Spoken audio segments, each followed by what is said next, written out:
चलिए जल्दी करें जल्दी करें। सैनिटाइजर यूज करें। नंबर 1 शार्प पॉलिसीज बयान करें। तो अपनी रफ कॉपी भी साफ ओपन रखें।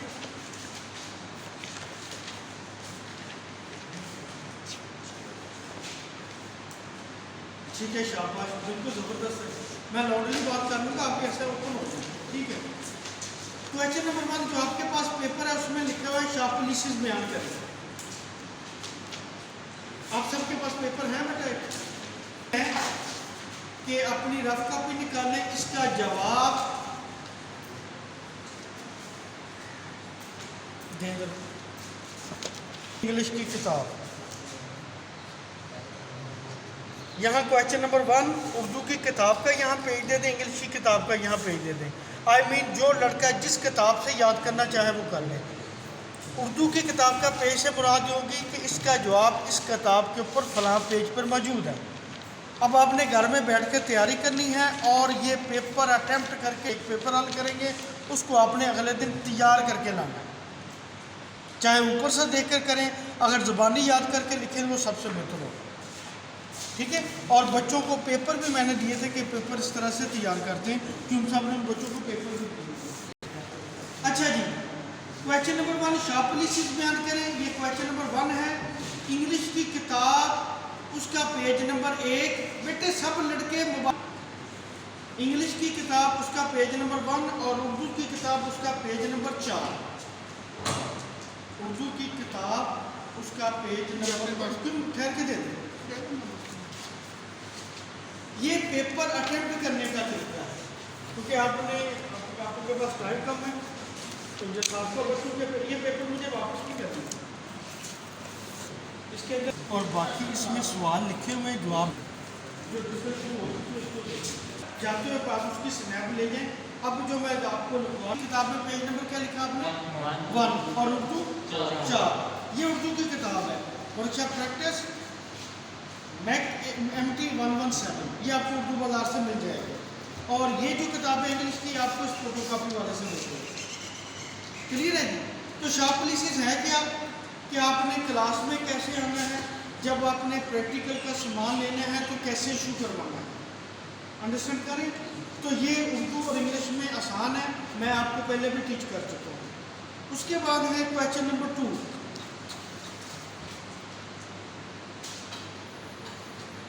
मेट्रिक शॉप में किए जाने वाले कोई से 4 अवामल के नाम लिखें।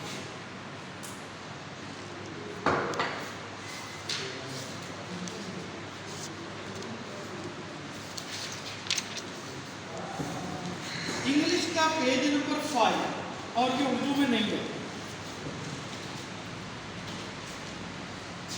इंग्लिश में मैंने आपको 25 या 26 के करीब अवामल लिखवाए हुए हैं और ये नोट्स में मौजूद है। पेज नंबर 5 लिख लिया, क्वेश्चन नंबर 2 भी लिख लिया। 25 या 26 अवामल के नाम लिखे। इट मीन सवाल क्या है, सिर्फ 4 नाम लिखे हैं और यहाँ नाम किताब के अंदर कितने हैं? तो कोई से 4। क्या ये क्वेश्चन मुश्किल है? no. और उसको दूसरा तरह से अगर पेपर सेटर इस सवाल को 2 तरीकों से बना सकते हो। एक तो आपके सामने आ गया, दूसरा है कि वो कोई 2 अवामल के नाम लिख के देगा, आपने उसको वजाहत कर देना। वो वजाहत एक ये 2 लाइनें की होती है। जैसे वो मेरी पूछ ले, मेरी क्या है, तो फरमाइश करना, रॉ मटेरियल की फरमाइश करना, 2 आइटम 2 जॉब आप उसकी फरमाइश को कंपेयर करें तो फरमाइश करना क्या कहलाता है, मेरी। उसके बाद है मार्किंग, स्क्रैपिंग, क्लैंपिंग। आप इसको जस्ट पढ़ेंगे तो अंडरस्टैंड कर लेंगे। इसके बाद question number 3।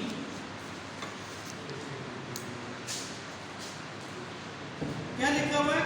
Differentiate between percent and non percent में इंस्ट्रूमेंट उर्दू में है कम व खास और बेकम व खास कमायती इजारों में फर्क बयान करें। आपने वर्नियर कैलिपर और माइक्रोमीटर दोनों से मेरी की हुई है। इसके बाद आपने स्टील रूल से लाइनें लगाई थी और स्टील रूल की मदद से आपने इनसाइड आउटसाइड कैलिपर को यूज करते हुए मेजरिंग की थी। आई मीन के स्टील रूल और दूसरे कौन से हैं, वर्नियर कैलिपर और माइक्रोमीटर। तो आप मुझे बताएं कॉमन सेंस में कि स्टील रूल 100% दुरुस्त मार्क देता है या वर्नियर कैलिपर? Vernier caliper. तो यही फर्क है। पर सही इंस्ट्रूमेंट कौन से हैं जो 100% एक्यूरेट में मैच करें, और नन परसेंट कौन से हैं जो मैच तो दें लेकिन 100% एक्यूरेट ना हो, वो स्टील रूल है और दूसरा वो वर्नियर। अब ये ध्यान में रखना है कि कमैश के औजार measuring instrument there are so many in the field, market के अंदर हजारों हैं। हमने कितने पढ़े हैं? 3। और जब भी पेपर में क्वेश्चन आएगा चौथा कोई नहीं होगा। मेरी बात अंडरस्टैंड करिए। अब इसका पेज लिख लें। उर्दू का पेज है 13।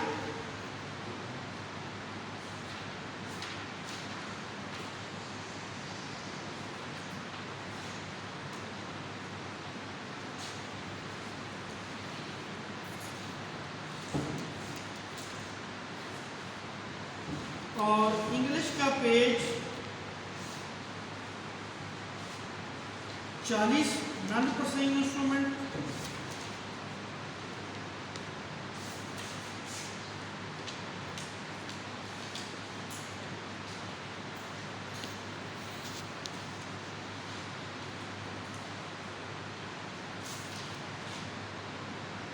और 35 पेज नंबर 35 और 40 ये दोनों पेज इंग्लिश के हैं और उर्दू का पेज है 13। इस सवाल का जवाब आपको इस पेज से मिल जाएगा। Is it clear? और थोड़ा सा ब्रीफ मैंने आपको कर दिया कि नॉन परसेंट और परसेंट में फ़र्क क्या है। Is it clear? इसके बाद है जी वर्नियर कैलिपर के काम करने का असूल बयान करें।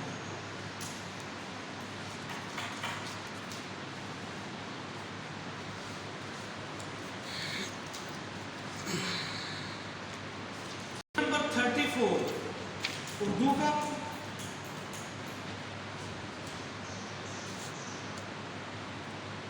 और 35 इंग्लिश का। इसमें आपको ये सवाल का जवाब मिल जाएगा। उर्दू का 34, हाँ 35 और उर्दू का 34। अब वर्नियर कैलिपर और दूसरा क्वेश्चन जो पेपर सेटर है, आपने परसेंट मेन इंस्ट्रूमेंट कितने पढ़े हैं? कितने? 2। एक कौन सा? वर्नियर कैलिपर और दूसरा माइक्रोमीटर। तो मैं पिछले 10 साल से दर कर रहा हूँ पेपर को। पेपर सेटल करने वाला हर साल कभी माइक्रोमीटर का असूल पूछता है, कभी वर्नियर कैलिपर। 2 नंबर का क्वेश्चन ये जरूर आता है। तो वर्नियर कैलिपर का असूल क्या है कि आपने देखा एक मेन स्केल थी और दूसरी वर्नियर स्केल, तो दोनों स्लाइड करके दोनों के रिलेशनशिप की वजह से हम रीडिंग लेने में कामयाब होते हैं। ये किसका असूल है? Vernier caliper. वर्नियर कैलिपर तो माइक्रोमीटर समझते हैं। और दूसरा क्या है? माइक्रोमीटर। वो सवाल इस पेपर में नहीं है लेकिन हो सकता है अगले साल पेपर में आ जाए। तो माइक्रोमीटर का असूल क्या था? Nut and bolt. Micrometer nut and bolt के असूल पर काम करता है और वर्नियर कैलिपर 2 पैमानों की रिलेशनशिप की वजह से हम मेजरिंग लेने में कामयाब होते हैं और माइक्रोमीटर नट एंड बोल्ट के असूल पर काम करता है। इसके लिए तो उसका पेज भी इन्हीं पर होगा, आप उसको सीख करके याद कर लेंगे। सवाल मिल गया जी? आई मीन कि शायद अगर कल भी आप आए तो आपके पास नोट्स या उर्दू की किताब जरूर होनी चाहिए। मैं बेटा पहले भी कह चुका हूँ कि आप 15 मार्च से 30 मई तक कॉलेज नहीं आए। इट मीन अप्रैल और मई पूरा और मार्च आधा, 2.5 माह। वो 2.5 माह की सारी मेहनत आपने 2.5 हफ्तों में करनी है। उसके लिए सोने का टाइम 4 से 5 घंटे लगेगा। आप ये पेपर, ये किताब इंग्लिश की आपको यहाँ से मिल जाएगी, उर्दू की किताब आपको उर्दू बाजार से मिल जाएगी। आप चाहे कल आए, डेली आए, आपके पास ये दोनों चीज़ें होनी चाहिए। और आज का जो पेपर है वो मुझे कल हल भी चाहिए। मेरी बात समझ आ रही कि नहीं आ रही? यस। अलहदा कापी 3-4 पेज लेकर आप उसके ऊपर पेपर हल करेंगे। कल फिर मैं एक और पेपर ले आऊँगा, आप उसके भी पेज रखूँगा, वो एक हल करेंगे। इस तरह मैंने 5 पेपर हल करवाए। Is it clear? और 2.5 हफ्तों में हो जाएगा। उसके लिए मेहनत आपने करनी है। मैं फिर कह रहा हूँ कि सोना नहीं, जागते रहना। ਤੁਹਾਨੂੰ कोई टीचर ਨੂੰ रात नींद नहीं है कि कल बच्चे ने आना। इसके बाद है जी लोहा काटने वाली आरी का खाका बनाना। इस सवाल का जवाब पेज नंबर 21 इंग्लिश का।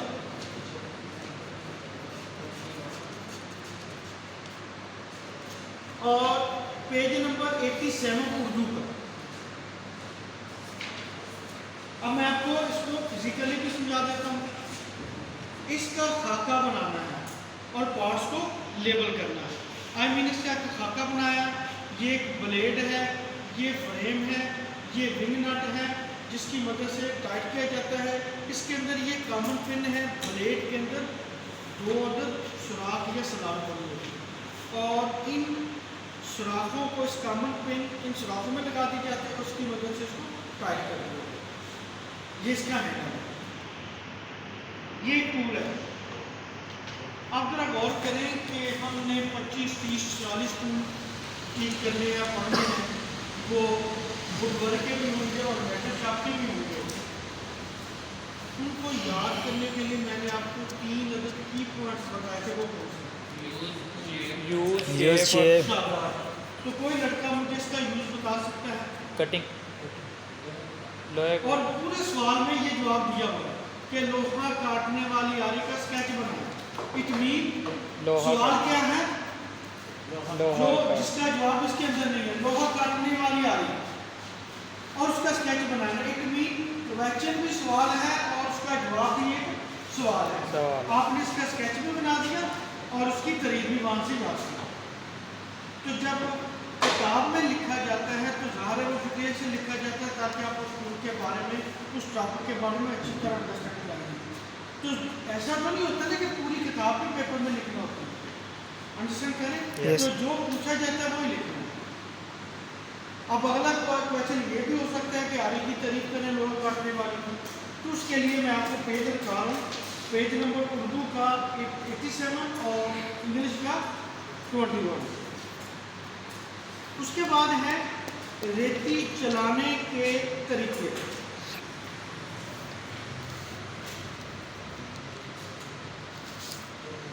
नाम लिखने।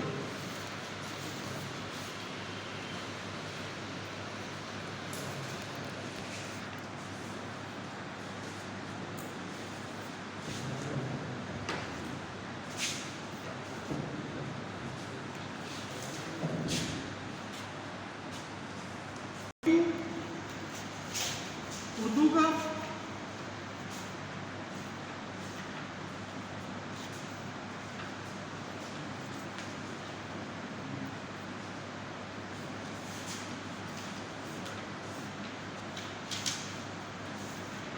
इसका है जी पेज नंबर 57 रेती चलाने के तरीके। अब रेती चलाने के 3 तरीके, सिर्फ नाम पूछे हैं, डिटेल नहीं पूछे। आपने इस तरह से रेती पकड़ी हुई, आपने यहाँ पे अपना हैंड रखना है और ये straight file, that's called straight file. फिर आप अगर इस तरह से करेंगे दैट्स कॉल्ड क्रॉसिंग फाइल। अगर आप पॉइंट से और एक हाथ हैंडल से पकड़ेंगे तो इस तरह से अगर फाइलें करेंगे दैट्स कॉल्ड ड्रा फाइल। क्या होगा? Draw file. अगर रेती का पूछे तो उसमें लफ्ज आएगा फाइल। अगर लफ्ज आ जाए फाइलिंग इट मीन इसका अमल पूछा जाए। टूल और प्रोसेस में फ़र्क समझ आ गया? File is a tool but filing is a process which will be done by the file. Is it clear? 3 तरीकों के नाम पेज मैंने आपको सुनने लिखा दिया और फिजिकली भी बता दिया। आगे चलेंगे। यस। का कुदरती तरीका बयान करें। क्या सवाल है? सीजनिंग का कुदरती तरीका। सीजनिंग का कुदरती तरीका। अब ज़रा गौर आपने ये करना है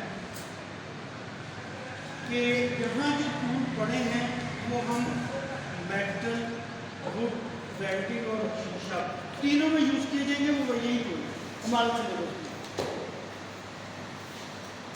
मेटल और वुड में सिर्फ एक ही फ़र्क आएगा कि ये जो चैप्टर हम शुरू करने जा रहे हैं, लकड़ी हम कहाँ से हासिल करते हैं, लकड़ी की अक़साम क्या है, लकड़ी की ग्रोथ कैसे है, और लकड़ी की सीजनिंग क्या है, और लकड़ी की बीमारियाँ क्या हैं। ये 5 टॉपिक हैं, लेकिन चैप्टर 1 में। तरतीब में सुन लें। आप कॉमन सेंस में बताएं, हम लकड़ी कहाँ से हासिल करते हैं? दरख्तों से। और एक दरख्त के कितने पार्ट होते हैं? 3। कौन कौन से? नंबर 1 क्राउन, जिसे हम टहनियाँ ये शाखें कहते हैं। नंबर 2 तना। नंबर 2 तना, जिसे हम ट्रंक कहते हैं। और नंबर 3 जड़, जिसे हम रूट्स कहते हैं। Is it clear? तो क्राउन या शाखें टहनियाँ हमारा सिलेबस का हिस्सा, लेकिन और जड़ें और रूट्स ये भी हमारे सिलेबस का हिस्सा नहीं है। तो अब रह गया तना। Is it clear? अब तने की ग्रोथ कैसे होती है ये हम टॉपिक क्लियर करना है। उसके बाद जब लकड़ी को एज ए तना काट लिया जाता है दरख्त से, तो वर्कशॉप लाने से पहले उसकी सीजनिंग की जाती है। Is it clear? सीजनिंग करने के बाद जब उसको वर्कशॉप में लाया जाता है, फिर उसकी कटाई करके फिर प्रैक्टिकल करते हैं। वो होगा कि गैस कैसे बनाने हैं, टूल्स कौन से, वो हमारा अगला टॉपिक होगा। अब इसको समझना, लफ्ज़ क्या लिखा है? कुदरती सीजनिंग बयान करें। बेसिकली सीजनिंग क्या है पहले हम ये देखेंगे, उसके बाद सीजनिंग की बात करेंगे, कुदरती सीजनिंग की बात।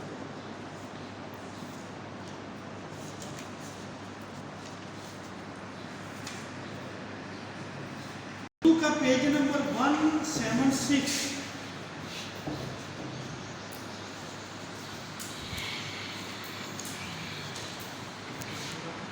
उर्दू का पेज 176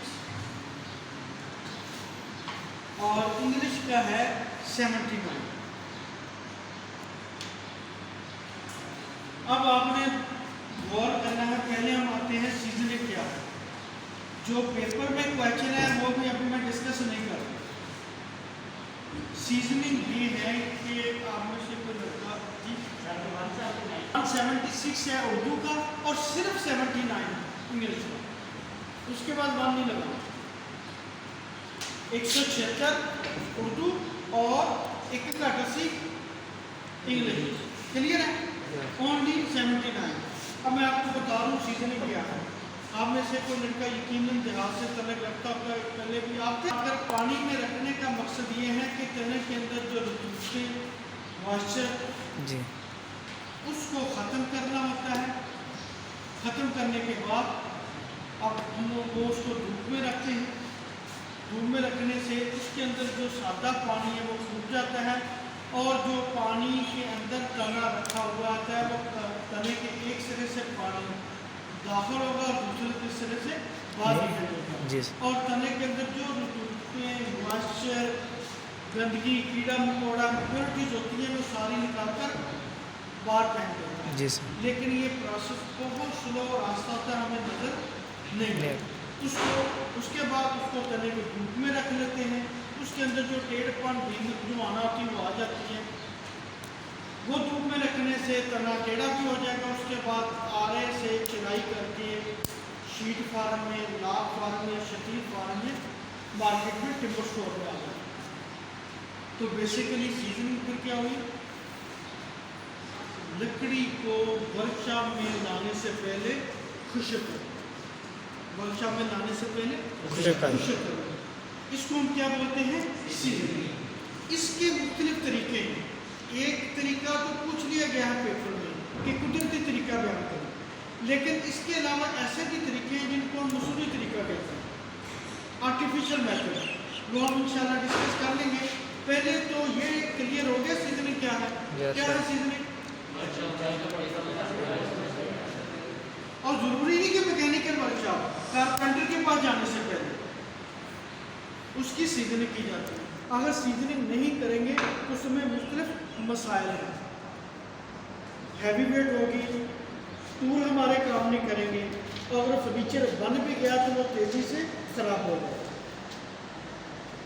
इसके लिए दीमक वगैरह को बचाने की वजह से हम उसको सीजनिंग करते हैं। उसके मुख्तलिफ तरीके बताए मैंने। एक है कुदरती तरीका, उसके बाद वो हम मेथड उसके पढ़ लेंगे कि कुदरती तरीके कौन से हैं और मसनूई तरीके कौन से हैं। एक कुदरती तरीका मैंने आपको बता दिया। इस सवाल का जवाब आप सुने। एक तो मैंने आपको बता दिया कि चलते हुए पानी में या खड़े पानी में तना रख दिया जाता है। दूसरा तरीका कुदरती ये है कि तने को काट कर लाग फार्म में या शीट फार्म में, शतीर फार्म में से रखकर, ये तरीका होगा। इट मीन एक प्लेटफार्म बनाया, उसमें 10 लाग नीचे रख दिए और उसके ऊपर 10 लाग इस तरह से रखे। फिर तीसरी रो इस तरह से 10-12 आई मीन कि एक लाट या एक बेल बना दिया जाता है। नीचे प्लेटफार्म कंक्रीट का पता होगा। अगर हम इसको इस तरह से रखेंगे तो अंडरस्टैंड इस तरफ से आवाज़ चलेगी, इसके ऊपर रखेंगे इट मीन उसमें सुराख भी ऑटोमेटिकली बन जाएंगे। इसके ऊपर एक शेड बना दिया और उसमें सारे लकड़ी का ये ढेर बना दिया। वो शेड बनाने का मकसद ये होता है कि अगर बारिश है तो लकड़ी ऊपर ना पड़े और डायरेक्ट धूप भी उनके ऊपर नहीं पड़नी चाहिए। वैसे वो ढेर चारों तरफ से खुला हो तो हमारा मुल्क इसके चारों मौसम बड़े बेहतरीन है। तो कुछ मुद्दत के बाद 60 दिन, 30 दिन, 40 दिन, 50 दिन वो लकड़ी खुश्क हो जाती है। इसलिए तो ये कौन सा तरीका है? कुदरती। लकड़ी की तने को पानी में डालना ये भी कुदरती तरीका है। जो कि मैंने बताया वो भी एक कुदरती तरीका है। उसमें फ़र्क क्या है कि लकड़ी के तने को काट लिया जाता है। इसलिए तो पेज मैंने आपको बता दिया, आप उसको पढ़ेंगे तो अंडरस्टैंड कर लेंगे। उसके बाद है साकट चौरस्सी या टैंक चौरस्सी। ये भी वुडवर्क का कंपोनेंट है। हमारे सब्जेक्ट के 4 कंपोनेंट हैं। मेमोरी फुल होगी। वुडवर्क शुरू कर चुके हैं। इसमें एक क्वेश्चन तो ये आ गया। दूसरा क्वेश्चन वो पूछ रहा है हैंड टूल्स के बारे में।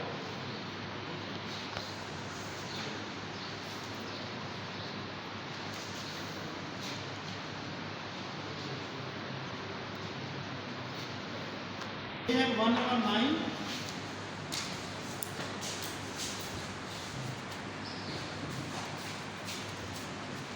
उर्दू का पेज है 212। तो ये जो मैं बेटा पेज लिखवा रहा हूँ ना, इसमें एक ही क्वेश्चन कवर नहीं होगा, इसमें ज़्यादा क्वेश्चन कवर हो सकेंगे।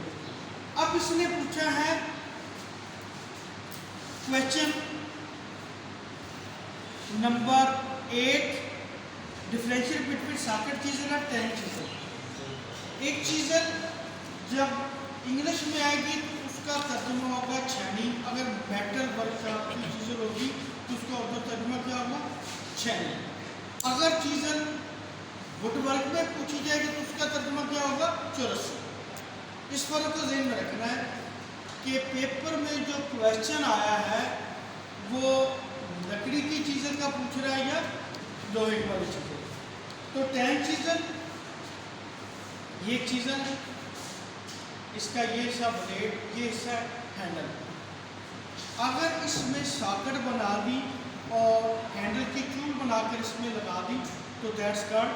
तो आप ऐसा करें कि इस चीज़ों को समझने के लिए 1 मिनट के लिए राइटिंग बोर्ड पर हैंडल और ये हिस्सा क्या है? ब्लेड। बेटा बैठिए हैंडल के अंदर और इसमें हैंडल ब्लेड के अंदर। बात समझाइए। इसका ये हिस्सा टैग कहलाता है और इसका ये हिस्सा सॉकेट कहलाता है। सारे ब्लेड के 3 हिस्से हैं। इसको बोलते हैं कटिंग एज, ये हिस्सा ब्लेड, इसका शैक है और ये हिस्सा इसका सॉकेट है और इसका ये सब टैंक है। अब इसमें छोटा सा सुराख करके टैंक इसके अंदर हैंडल के अंदर फिट कर दी जाती है और इसमें ब्लेड के ऊपर एक सॉकेट बनी होती है और इसकी ये टैनर बनाकर या उर्दू में इसको बोलते हैं चूर बनाकर इसके अंदर डाल दी जाती है। तो कॉमन सेंस में बताएं कि कौन सी चीज़ें अच्छी रहेगी। जोर जोर से ज़रबे लगानी है तो सॉकेट चीज़ें अच्छी रहेगी। अगर ये टैंक हैंडल के अंदर होगी, हम यहाँ पर स्ट्रोक लगाएंगे तो हैंडल क्रैक हो जाएगा। छोटी छोटी छोटे या स्ट्राइकिंग करनी हो तो टैंक चीज़ें, हैवी स्ट्रोक लगानी हो तो सॉकेट चीज़ें। सॉकेट चीज़र और टैंक चीज़ दोनों में फ़र्क क्लियर हो गया। सॉकेट चीज़र क्या है? जिसमें ब्लेड के एक सिरे पर सॉकेट बनी होती है और हैंडल उसके अंदर फिट कर दिया जाता है। और टैंक चीज़र क्या है कि इसका एक सिरा टैंक होती है जो हैंडल के अंदर टैंक को फिट कर दिया जाता है। Is it clear? Heavy striking के लिए सॉकेट चीज़ें, छोटी स्ट्राइक करनी हो तो टैंक। Is it clear? बाकी आप किताबी लैंग्वेज से इसको पढ़ लेंगे। आई होप कि आप अंडरस्टैंड करेंगे। जो किताबी लैंग्वेज है वही आप पेपर में यूज़ करेंगे। कॉमन सेंस क्लियर होगी। अब दोबारा वहाँ चले, आ जाए क्या मोटराइज ये मार्किंग गेज।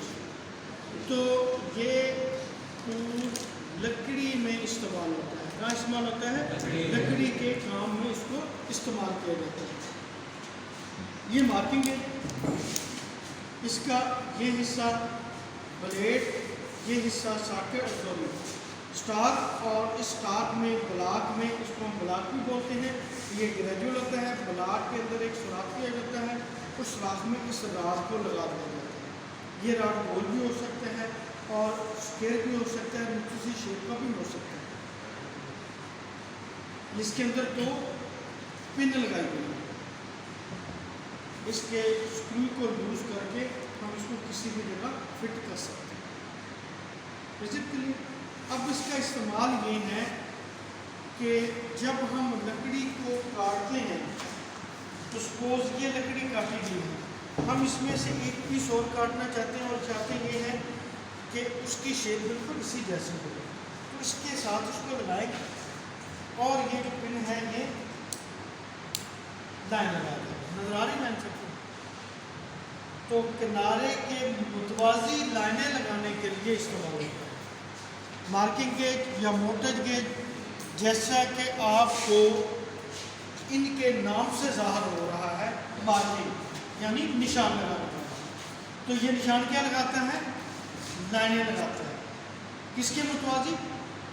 जाब के किनारे के। अगर ये पिन एक हो तो हम उसको बोलेंगे मार्किंग गेज। अगर इसके साथ एक स्लाइड करने वाली पिन हो तो हम उसको क्या बोलेंगे? Motorise gauge. क्या बोलेंगे? मोटराइज। बेटे क्लियर होगी? मार्किंग गेज और मोटराइज गेज में फ़र्क क्लियर हो गया। और जो पेपर में क्वेश्चन आया है वो है right on the state marking gauge. क्या लफ्ज़ है? State marking gauge. Marking gauge जिसमें पिन एक ही होगी। तो मार्किंग गेज क्या है? एक ब्लॉक, एक उसमें राड जो ग्रेजुअल होता है और उसका काम क्या है? किनारे के मुतवाजी लाइनें लगाना। मार्किंग करना नहीं लिखना, पूरा लफ्ज़ लिखना है, पूरा इस्तेमाल लिखना है। आई मीन उसका करेक्ट यूज लिखना है। क्या यूज इसका? लाइनें लगाना। क्या यूज है? लाइनें लगाना। लेकिन सिर्फ लाइनें लगाना नहीं लिखना, आपने क्या लिखना है? किनारे के मुतवाजी। ये किनारा नजर आ रहा है और लाइन मैंने यहाँ लगाई। इट मीन जिस तरह का किनारा हो उसी तरह की इसके अंदर लाइन लगे। मेरी बात अंडरस्टैंड कर गई? तो जरा एक ग्राफ कॉपी देख लीजिए। इस तरह का आपके पास जाओगे, आप यहाँ मार्किंग गेज रखेंगे तो इसी तरह की लाइन लगेगी। अगर आपके पास क्या है जिसमें किनारा ये है तो मार्किंग गेज का ये ब्लॉक इसके साथ अटैच होगा और आपके पास लाइन भी इसी तरह की होगी। तो इस तरह से जब आप इसको पीस को काटेंगे तो जिस शेप का आपके पास पीस चाहिए वो आपको मिलेगा। Is it clear?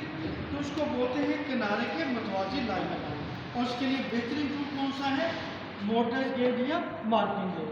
अगर mortise gauge at a time दो लाइनें मतवाजी लगा सकते हैं। अगर मार्किंग एज का लफ्ज़ आएगा तो इट मीन एक वक्त में सिर्फ एक लाइन इसे क्लियर, मार्किंग एज क्लियर होगी जी। Yes. तो ये एक लड़के का भी मुझे क्वेश्चन आया था कि सर से मार्किंग पेज या ये बता दें। तो आज का जो लेक्चर है मैं फिर कह रहा हूँ कि पूरे ग्रुप में आपने सेंड करना है। आगे चले जी। इसके बाद है नहीं, ये आखिरी क्वेश्चन आंसर ये ना दो कंपोनेंट आज मैं क्लियर कर दूंगा, बाकी कल आप दोबारा मेरे पास मेरे बुक वर्क और सॉरी वेल्डिंग और मशीन का भी क्लियर कर दूंगा। इसके नंबर नहीं जी बेटा, इसके आंसर इसका आंसर नंबर नहीं page 201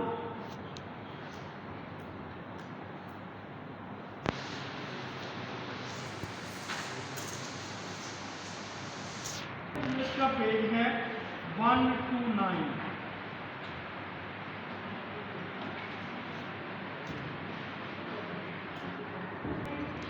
right on the use of mortise and tenon joint.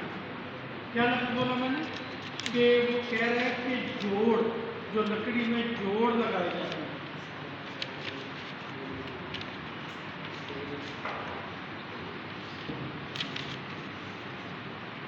ये एक अलग चैप्टर है। पेज नंबर 101 से शुरू होगा इंग्लिश का, page number 101 chapter number 6 English.